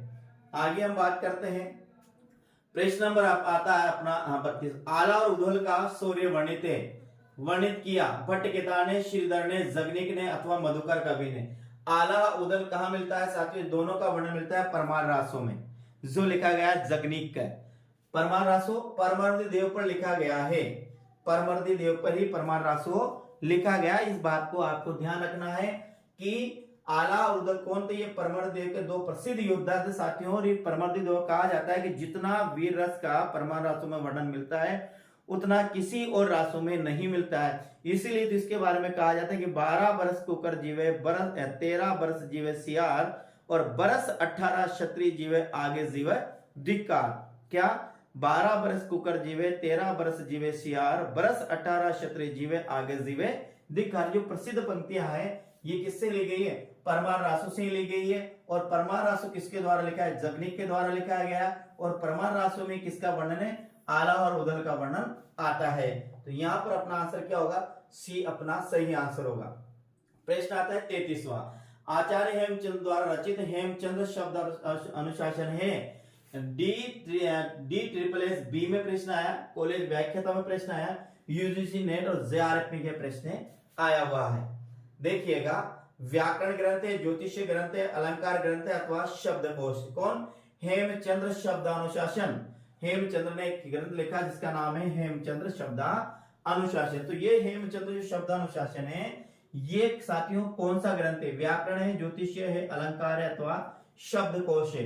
तो यहाँ पर अपना जो सही आंसर आएगा, अपना प्रश्न है 33वां नंबर का प्रश्न है और इसका जो सही आंसर आएगा साथियों वह है व्याकरण ग्रंथ। यानी कि हेमचंद्र शब्दानुशासन के रचयिता कौन है? हेमचंद्र है। और हेमचंद्र शब्दानुशासन में क्या है? ये व्याकरण ग्रंथ में जिसमें कौन कौन सा वर्ण किस किस का है? इसमें साथियों एक तो है संस्कृत, क्या क्या है? संस्कृत, प्राकृत और अपभ्रंश, 3 भाषाओं की व्याकरण एक साथ दी गई है। कौन है? संस्कृत, प्राकृत और एक है अपभ्रंश। इन तीनों भाषाओं की व्याकरण एक साथ दी गई है, एक साथ दी एक साथ दी गई है। किसमें? शब्द अनुशासन में। और शब्द अनुशासन क्या किसने लिखा? हेमचंद्र द्वारा लिखा गया। कौन सा? हेमचंद्र शब्द अनुशासन का रचयिता कौन है? हेमचंद्र है। और हेमचंद्र क्या है? हेमचंद्र शब्द अनुशासन क्या है? एक व्याकरण ग्रंथ है। और इसमें किसकी? संस्कृत की, प्राकृत की, अपभ्रंश भाषा की एक साथ व्याकरण दी गई है। तो अपना आंसर क्या होगा? ए अपना सही आंसर होगा। आगे हम बात करते हैं अगला प्रश्न की। तो अपना प्रश्न आता है 34वां। हिंदी साहित्य का पहला ग्रंथ किस भाषा में लिखा गया है? आरपीएससी यूजीसी ने आरपीएससी में पूछा गया, यूजीसी नेट में पूछा गया, पीजीटी में पूछा गया और टीजीटी में यह प्रश्न पूछा गया साथियों कि हिंदी साहित्य का पहला ग्रंथ किस भाषा में लिखा गया? हिंदी साहित्य का पहला ग्रंथ जो गारसादे तासी द्वारा लिखा गया, इस्तवारदा लिटरेचर और हिंदुस्तानी जो ग्रंथ लिखा गया है गारसादे तासी ने, वो किस भाषा में लिखा है? हिंदी में, अंग्रेजी में, फ्रेंच में अथवा संस्कृत में साथियों? ध्यान रखना, ये ग्रंथ लिखा है फ्रेंच भाषा में। किस भाषा में लिखा गया? ये ग्रंथ लिखा है फ्रेंच भाषा में। ये ग्रंथ लिखा गया और कब लिखा गया साथियों? ये लिखा गया 1829 में। और शायद इसका पहला भाग तो 1829 में प्रकाशित हुआ और दूसरा भाग शायद साथियों 1837 या फिर 1839 में ये प्रकाशित हुआ है साथियों। अभी मैं इसको आगे बताऊंगा और भी प्रश्न आएगा इससे संबंधित। तो हिंदी साहित्य का जो पहला ग्रंथ लिखा गया वो किसमें लिखा गया? फ्रेंच भाषा में लिखा गया। और ये जो लेखक था गारसादे तासी द्वारा लिखा गया। कौन सा? इस्तेवारदा लिटरेचर और हिंदुस्तानी नाम से ग्रंथ लिखा, फ्रेंच भाषा में लिखा गया और ये फ्रेंच विद्वान ही थे साथियों। अगला जो प्रश्न आता है, हिंदी भाषा में लिखा गया हिंदी का पहला ग्रंथ कौन सा है? प्रश्न आया साथियों, आरपीएससी में प्रश्न आया, पीजीटी में प्रश्न आया, यूजीसी नेट और जार में प्रश्न आया। हिंदी भाषा में लिखा गया हिंदी का जो पहला ग्रंथ की बात करते हैं साथियों, प्रश्न नंबर अपना आता है 35वां। तो इसमें कौन है? मिश्र बंधु विनोद है, शिव सिंह सरोज है अथवा जॉर्ज गिरिसन अथवा आलोचनात्मक इतिहास है। हिंदी साहित्य का आलोचनात्मक इतिहास जो रामकुमार वर्मा का है। तो यहाँ पर कौन सा आएगा? हिंदी भाषा में लिखा गया हिंदी का पहला ग्रंथ आएगा शिव सिंह सरोज, जो लिखा है शिव सिंह सेंगर ने। किसके द्वारा लिखा है? शिव सिंह सेंगर ने जो अपना ग्रंथ लिखा जिसका नाम है शिव सिंह सरोज। इसमें हिंदी का पहला ग्रंथ है हिंदी साहित्य का जिसको जो हिंदी में लिखा गया। तो ध्यान रखना, हिंदी भाषा में लिखा गया हिंदी का पहला ग्रंथ है वो शिव सिंह सरोज है, जिसे शिव सिंह सेंगर ने लिखा है साथियों। और ये कब लिखा है? ध्यान रखना, ये लिखा है साथियों 1839 में। कब लिखा गया? ये लिखा 1883 में। ध्यान रखना, शिव सिंह सरोज लिखा गया 1883। कब लिखा? गारसादासी ने जो अपना ग्रंथ लिखा साथियों वह लिखा गया था, वह पहला भाग वो 1839 में प्रकाशित हुआ था और जिसका दूसरा भाग साथियों 1847 में प्रकाशित हुआ। इसके बाद आता है शिव सिंह सरोज जो 1883 में प्रकाशित हुआ था। इसके बाद की बात करते हैं साथियों, इसके बाद आता है the modern vernacular literature of Hindustan जो जॉर्ज गिरिसन ने लिखा, ये 1888 में। कौन सा? The modern vernacular literature of Hindustan जो किसने लिखा? जॉर्ज गिरिसन ने लिखा। तो जॉर्ज गिरिसन का तो प्रकाशित हुआ 1888 में। शिव सिंह गारसादासी ने जो पहला भाग उसका 1839 में, दूसरा 1847 में प्रकाशित हुआ। शिव सिंह सरोज का हुआ 1883 में। तो आपको याद रखना है कैसे? पहला आपको रखना है 1839 क्या याद रखना है? 1839 याद रखना। फिर आपको रखना है 1883 याद रखना। फिर आपको 1888 याद रखना। ये है साथियों तासी द्वारा लिखा गया जो कौन सा? इस्तेवारदा लिटरेचर और हिंदुस्तानी। इसके बाद आता है शिव सिंह सरोज जो शिव सिंह सेंगर ने लिखा और ये लिखा जॉर्ज गिरिसन ने the modern vernacular literature of Hindustan नाम से लिखा गया। इसके बाद आता है मिश्र बंधु विनोद आता है जिसके 4 भाग है। पहला भाग साथियों 1913 में प्रकाशित हुआ और इसका जो 3 भाग है साथियों वे कब प्रकाशित हुआ? ये 1913 में हुआ और साथियों ये शायद हुआ 1947 या 1947 या कुछ ऐसे प्रकाशित हुआ साथियों। 1947 या फिर 1914 में इसको आप देखना है। तो ये ध्यान रखना, हिंदी भाषा में लिखा गया हिंदी का जो पहला ग्रंथ है वो है साथियों शिव सिंह सरोज के। कौन से? शिव सिंह सरोज। अगला प्रश्न आता है अपना 36वां। सर्वाधिक कवि निम्न में से किस ग्रंथ में है? आरपीएससी सेकंड ग्रेड में पूछा गया है, यूजीसी नेट जेआरएफ में पूछा गया, यूपी पीजीटी में भी ये प्रश्न पूछा गया कि सर्वाधिक कवि निम्न में से किस ग्रंथ में है? मिश्र बंधु विनोद में है, शिव सिंह सेंगर में है, दी मॉडर्न वर्नाकुलर में है, या हिंदी साहित्य के इतिहास में है जो आचार्य रामचंद्र शुक्ल ने लिखा है। तो साथियों देखो यहाँ पर हम बात करते हैं सर्वाधिक किस में है साथियों, तो यहाँ पर हम पहले बात करते हैं शिव सिंह सरोज की बात करते हैं साथियों। तो इसमें है, यहाँ आते हैं अपने लगभग 1000 कवि। कितने आते हैं? शिव सिंह सरोज में 1000 कवि आते हैं। और इसके बाद दी मॉडर्न वर्नाकुलर की बात करते हैं साथियों, तो मॉडर्न वर्नाकुलर में आते हैं 952 कवि, 952 कवि आते हैं। किसने आते हैं? 952 कवि आते हैं। मिश्र बंधु विनोद की बात करते हैं, इसमें आते हैं साथियों 4591 कवि, लगभग 5000 कवि आते हैं। कितना आते हैं? 5000 कवि आते हैं। और हिंदी साहित्य का जो पहला ग्रंथ लिखा गया था, पहला ग्रंथ लिखा गया था द इस्तेवाल लिटरेचर ए हिंदुस्तानी, किसके द्वारा? गारसते तासी द्वारा। उसमें मात्र साथियों कितने? 738 कवि थे, जिसमें से हिंदी के कवियों की बात करते हैं, हिंदी कवि मात्र कितने थे? 72 कवि थे। कितने? 72 या 52 साथियों, मेरे हिसाब से 72 कवि थे। फिर देखना, तो मिश्र बंधु विनोद में लगभग 5000 कवि, और फैक्ट पूछा जाए तो 4591 कवि। शिव सिंह सेंगर में लगभग 1000 कवि थे। मॉडर्न वर्नाकुलर लिटरेचर में साथियों 992 कवि थे। और जो तासी द्वारा लिखा गया है उसमें साथियों 738 कवि थे। इसमें कोई गलती हो तो आप देखना साथियों, मैं बता रहा हूं जितना याद है। 738 कवि थे और इसे हिंदी के मात्र 72 कवि थे। तो सर्वाधिक जो कवि थे यहाँ पर वो किसमें थे?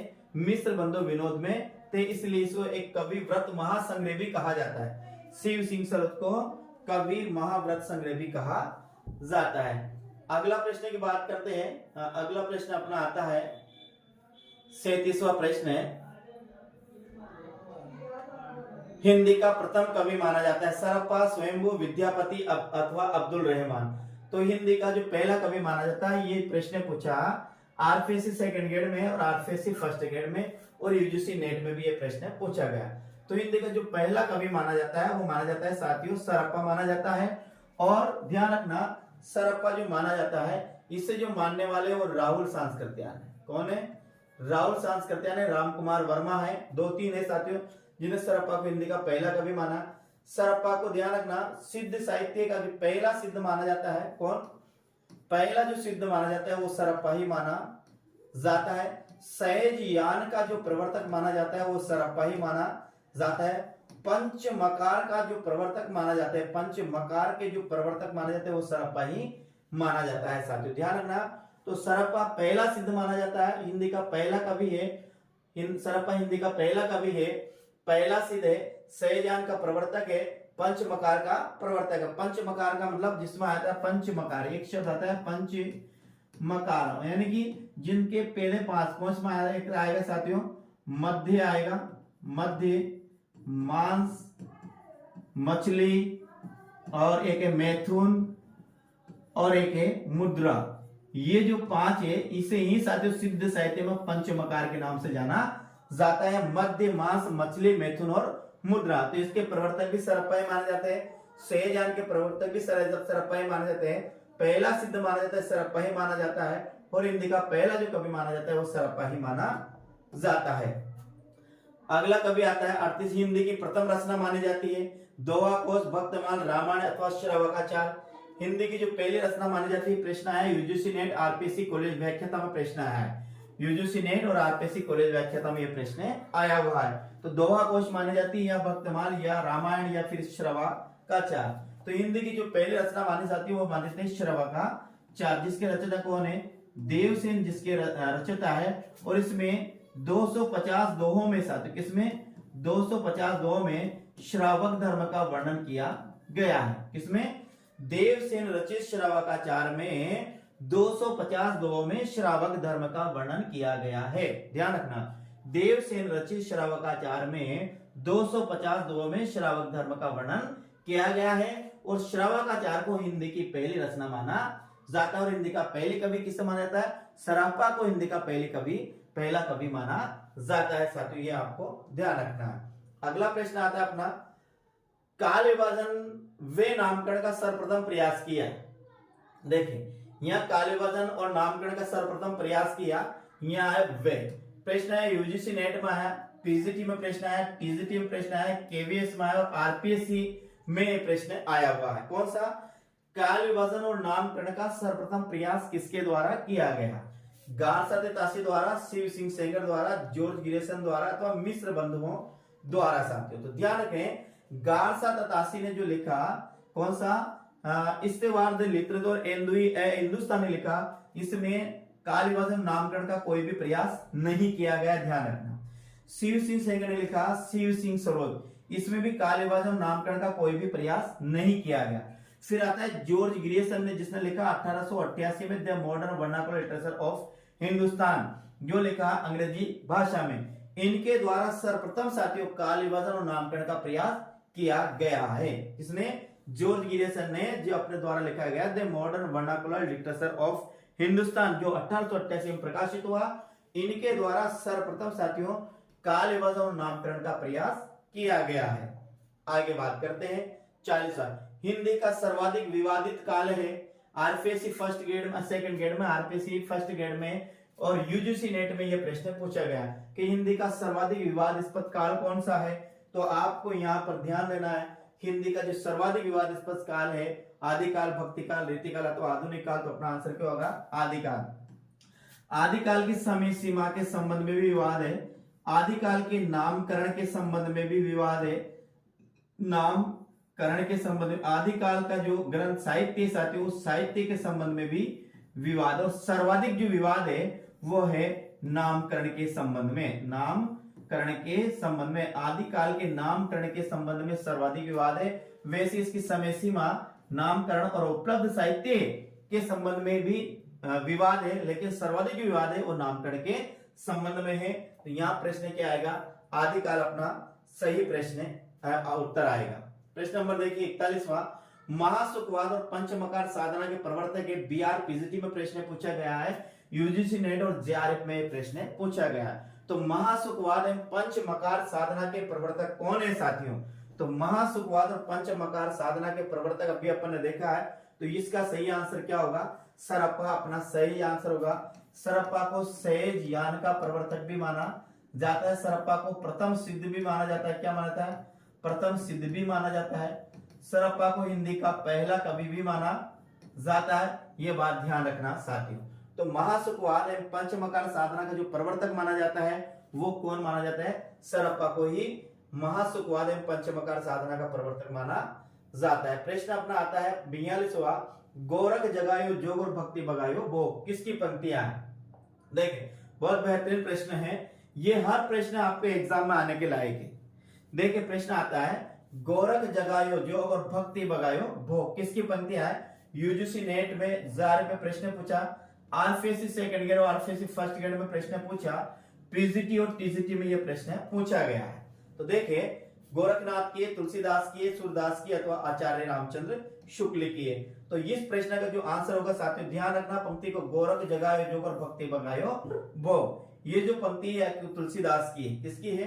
तुलसीदास की है साथियों, जो हिंदी में भक्ति काल में राम काव्य धारा जो प्रतिनिधित्व कवि और तुलसीदास को माना जाता है। तो तुलसीदास ने कहा कि गोरख जगायो जोग और भक्ति बगायो वो। गोरखनाथ की अलग पंक्ति है, गोरखनाथ ने अपने गुरु मच्छिंद्र नाथ को नारी साचार्य में लिप्त होकर कहा था कि जाग मच्छिंद्र गोरख आया। क्या कहा था? जाग मच्छिंद्र गोरख आया साथियों। तो ध्यान रखना यहाँ आंसर क्या होगा?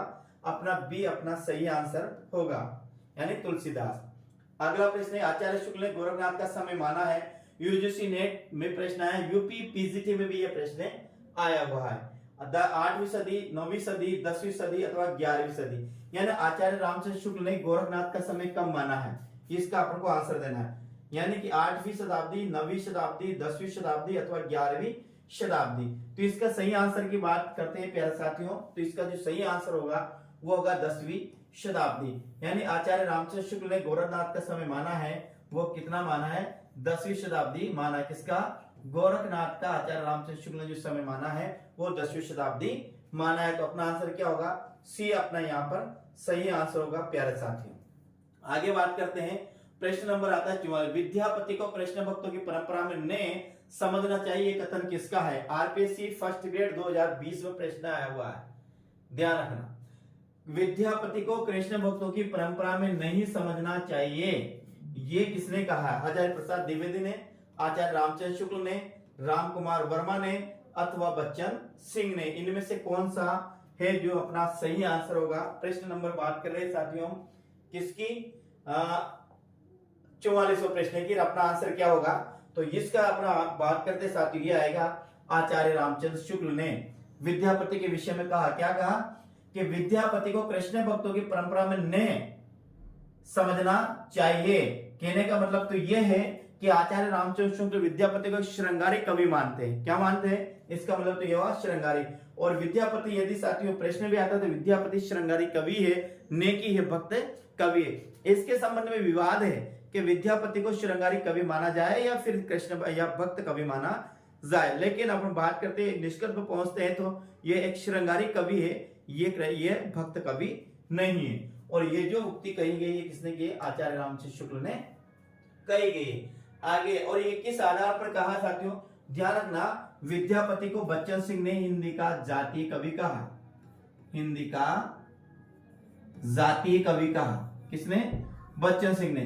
तुलसीदास को भी हिंदी का जातीय कवि कहा जाता है, लेकिन आचार्य किसने? बच्चन सिंह ने किसको?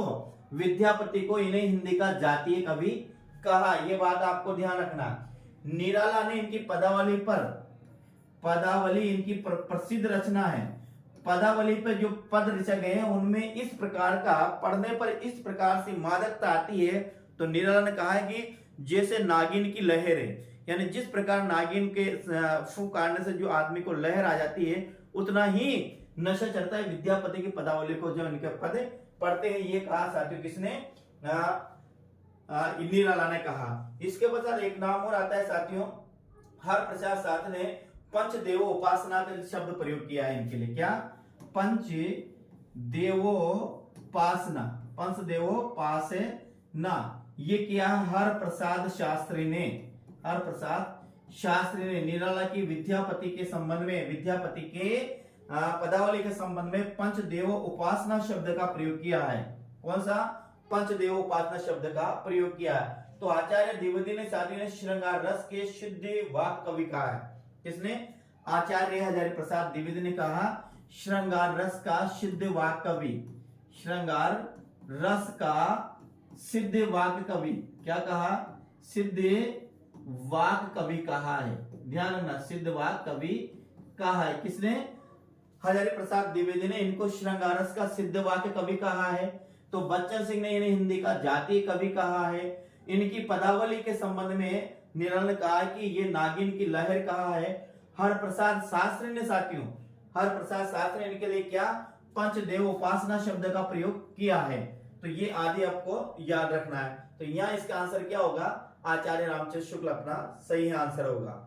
आगे हम बात करते हैं, प्रश्न नंबर आता है 45। सिद्ध सामंत की कविताओं की सृष्टि आकाश में नहीं हुई, वे हमारे देश की ठोस धरती की उपज है, ये कथन किसका है? ध्यान दीजिएगा। न्याय है सिद्ध सामंत युग की। क्या है? सिद्ध सामंत युग की कविताओं की एक सृष्टि आकाश में नहीं हुई है, आकाश में नहीं हुई है, वह हमारे देश की ठोस धरती की उपज है। ये कथन किसका है? आचार्य द्विवेदी का, आचार्य शुक्ल का, डॉक्टर नगेंद्र का अथवा राहुल सांस्कृत्यायन का। साथियों ध्यान रखना, पुनः एक बार देखिए, सिद्ध सामंत युग की कवियों की सृष्टि, कविताओं की सृष्टि, सिद्ध सामंत युग की कविताओं की सृष्टि आकाश में नहीं हुई, वह हमारे देश की ठोस धरती की उपज है। यह कथन किसका है? साथियों ये कथन है, ध्यान रखना, राहुल सांस्कृत्यायन का कथन है। और सिद्ध साहित्य को प्रकाश में लाने का जो श्रेय दिया जाता है वो राहुल सांस्कृत्यायन को ही दिया जाता है। ये भी आपको ध्यान रखना है कि सिद्ध साहित्य को प्रकाश में लाने का श्रेय किससे दिया जाता है? तो राहुल सांस्कृत्यायन को ही दिया जाता है। अगला प्रश्न था, बिसल देव रासो के संकलन करता है। आरपीएससी कॉलेज लेक्चरर में साथियों ये प्रश्न आया हुआ है कि बिसल देव रासो के संकलन करता कौन है? बिसल देव रासो के रचयिता तो नरपति नाले है, ये तो आपको पता है कौन है? नरपति नाले बिसल देव रासो के रचयिता है। कौन? नरपति नाले। लेकिन इसके संकलन करता कौन है? आचार्य शुक्ल अथवा दशरथ शर्मा, दर्शन शर्मा अथवा हजारी प्रसाद द्विवेदी, माता प्रसाद गुप्त अथवा अगरचंद नाहटा साथियों, ये अजगर नहीं यहाँ, अगरचंद नाहटा या फिर हजारी प्रसाद द्विवेदी एवं अगरचंद नाहटा, अगरचंद नाहटा। कौन? बीसलदेव रासो के संकलनकर्ता की बात कर रहे हैं। इसके रचयिता तो कौन है? नरपति नाले है। कौन है? नरपति नाले है। लेकिन इसके संकलनकर्ता की बात करते हो, संकलनकर्ता कौन आएगा? यह आएगा माता प्रसाद गुप्त एवं अगरचंद नाहटा ने साथियों बीसलदेव रासो का संकलन किया है। ध्यान रखना, अपना आंसर क्या होगा? यानी कि बीसलदेव रासो का संकलन करता होगा माता प्रसाद गुप्त एवं अगरचंद नाहटा अपना सही आंसर होगा। आगे हम बात करते हैं, प्रश्न नंबर आता है अपना 47वां। आचार्य शुक्ल के अनुसार किस रचना के आधार पर विद्यापति मैथिली कोकिल कहला है?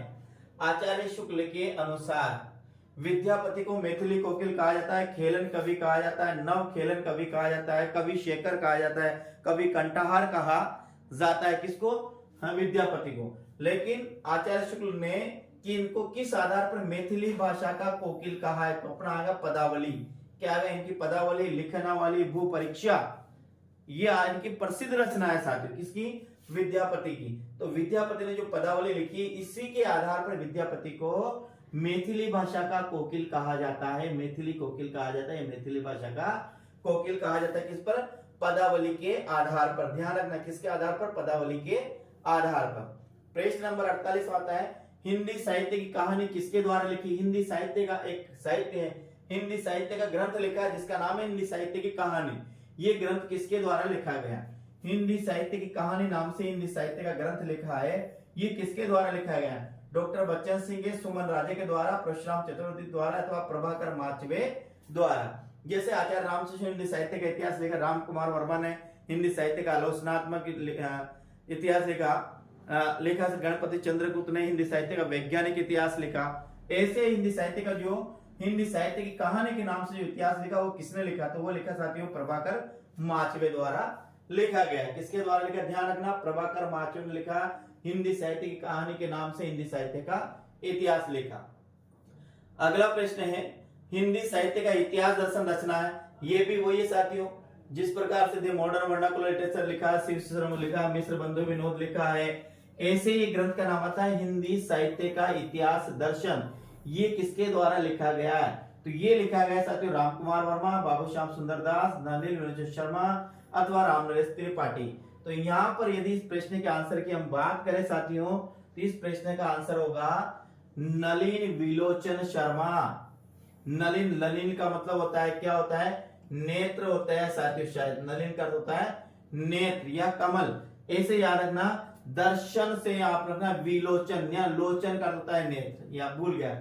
लोचन क्या होता है? नेत्र होता है। तो दर्शन किससे करते हैं? नेत्रों के माध्यम से करते हैं। तो ध्यान रखना, नलिन या हिंदी साहित्य के इतिहास का दर्शन, दर्शन किससे किया? नेत्रों से किया जाता है। तो नेत्र के लिए क्या आएगा?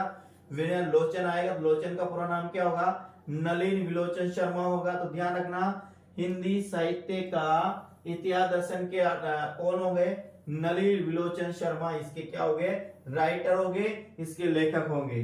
अगला प्रश्न की बात करते हैं, तो अगला प्रश्न अपना आता है प्रश्न नंबर 5, हिंदी साहित्य का प्रथम इतिहास ग्रंथ किस पद्धति में लिखा गया है?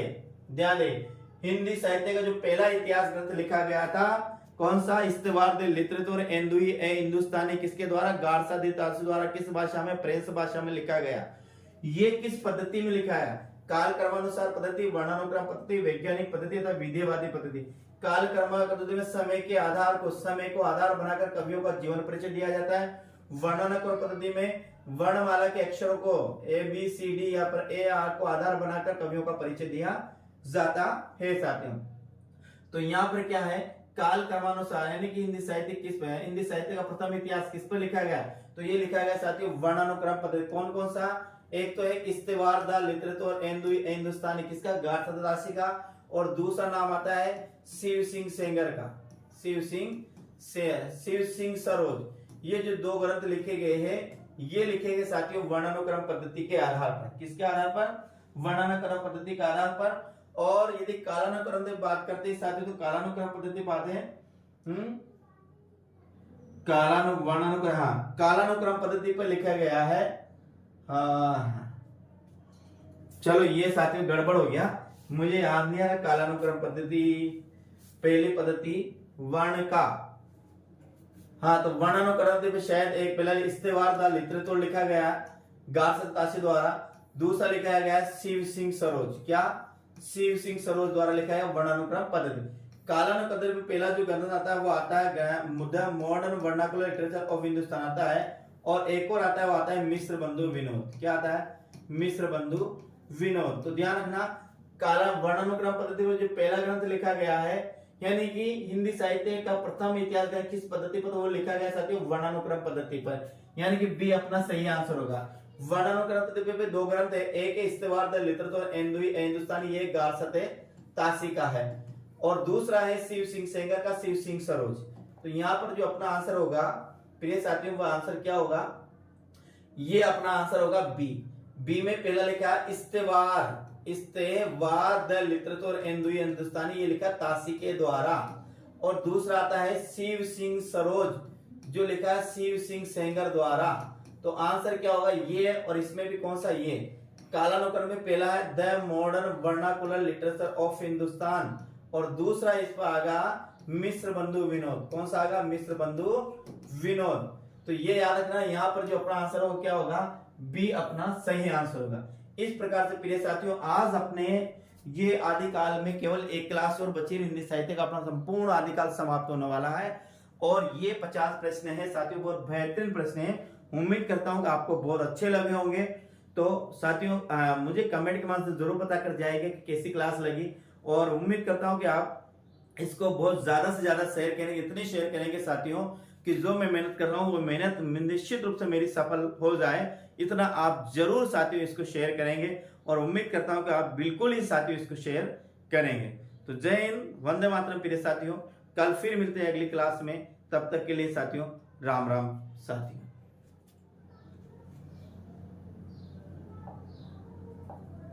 पूरा साथियों हिंदी साहित्य का जो पूरा इतिहास है, पूरा इतिहास बिल्कुल निःशुल्क पढ़ाऊंगा, शिक्षण विद्या में निःशुल्क पढ़ाऊंगा। काव्य शास्त्र लगभग खत्म हो चुका है साथियों, थोड़े दिन बाद में काव्य शास्त्र की टेस्ट सीरीज शुरू करूंगा। आपको मैं साथियों बीए और एमए लेवल का जितना भी सिलेबस है उसको भी मैं निःशुल्क पढ़ाऊंगा। तो ये निःशुल्क पढ़ने के लिए साथियों आप बिल्कुल बने